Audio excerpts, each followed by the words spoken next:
Mga idol, magre-rewind tayo ngayon ito ng armature ng towing truck. Ito yung pinaka-armature ng hydraulic. Ito ang re-rewind natin ngayon, panipano.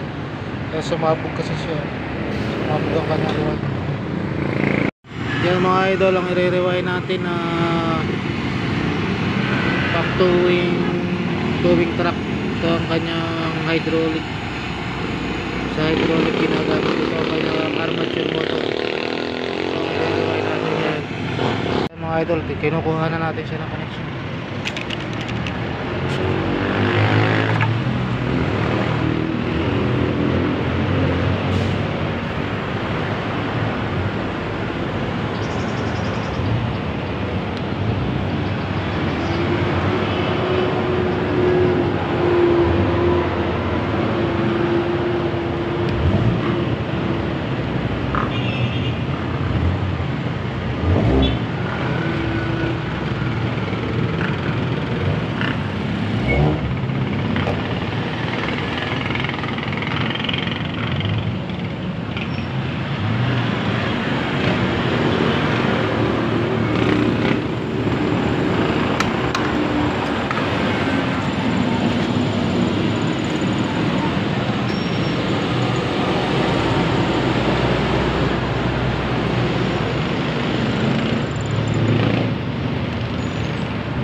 Ito guys ang i-rewind natin na towing truck na motor. Ayan, kinuha na natin siya ng connection. Bali dito sa commutator niya, kuha siya, naka-media siya, bilang ka ng simula sa beginning niya, kuha ka ng pangapat. Doon ang bali niya. Yan ang connection niya. Kaya yan, babalik natin ang maayos. Lang mga idol, maraming salamat. Thank you for watching. Kaya mga idol, nililinis natin siya para pagka natin siya ng piece paper, okay na siya. Yan ang po natin para maganda ang po niya. Yan. Para madaling ipasok ang wire niya pagka okay na siya.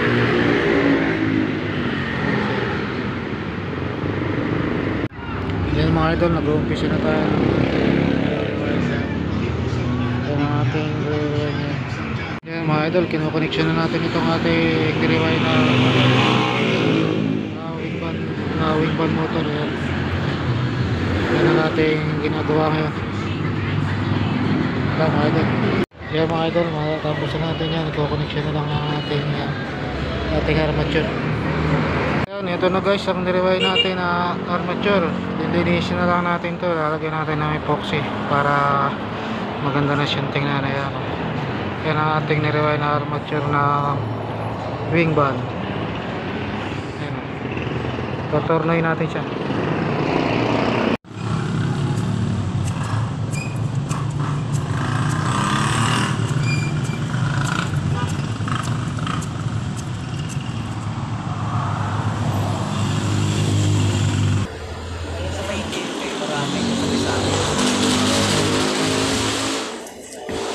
Sadya ko na ito. May na. Jaya ka na yun. Saan ka sasakay? Salibago?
Yan mga idol, tapos na ating pinalihan.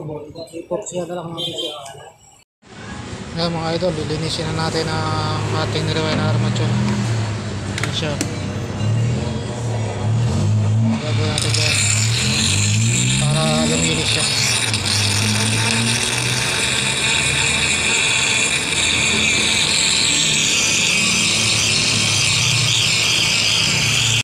Yan mga idol, dyan nakakabit ang ating derivahe na armature nito.